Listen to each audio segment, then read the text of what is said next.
500 years ago, not ancient history, not the time of the dinosaurs, just 500 years ago, not a single person in India had ever tasted a chili. Think about what that means. Every curry you've ever eaten, every bowl of dal, every spoon of achaar, every bite of sambar, none of it existed. Get ready for the journey of last 500 years with Scott Beyond Food. Even that one bite of your grandmother's cooking, the one that made your eyes water, that fire on your tongue, that memory itself had a beginning. Because the ingredient you think is the most Indian thing about Indian food is not Indian at all. The chili pepper is from Mexico, not India, not Asia, Mexico.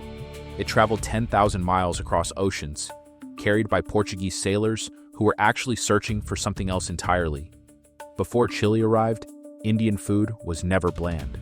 In fact, the subcontinent had one of the most sophisticated spice cultures in the world.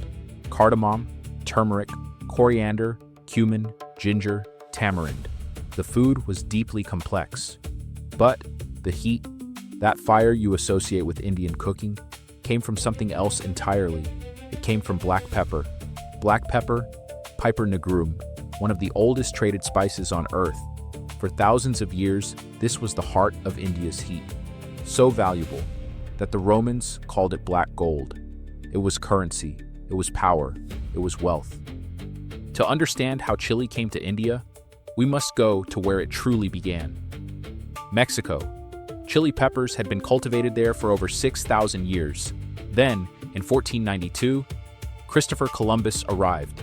He wasn't looking for chili, he was looking for black pepper, the most valuable spice on earth.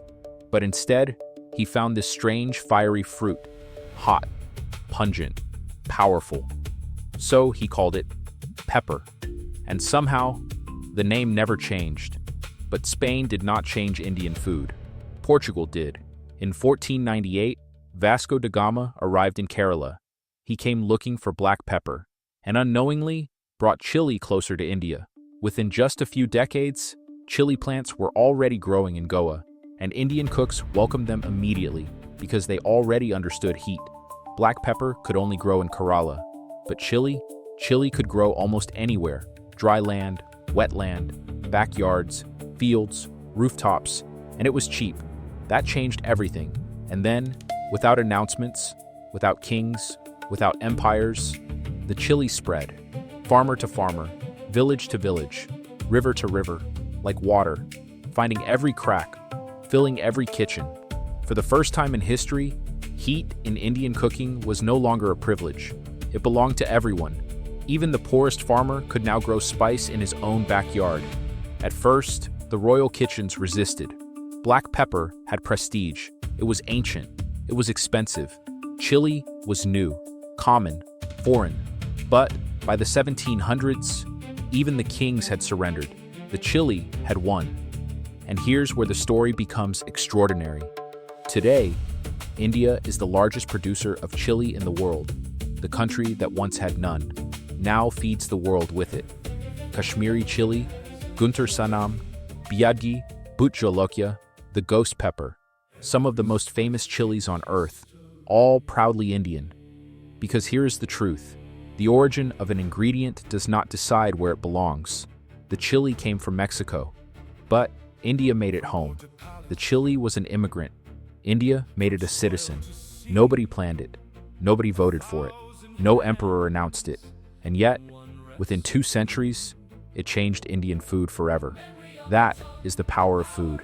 It doesn't conquer, it convinces. One meal at a time, one generation at a time. But there's another story we haven't fully told. But before chili became king, there was another ruler, black pepper. Not the pepper sitting quietly in your kitchen. The pepper that was once worth more than gold. The pepper that built empires, funded navies, started wars, and changed the fate of India forever. Next time, we follow the story of black gold.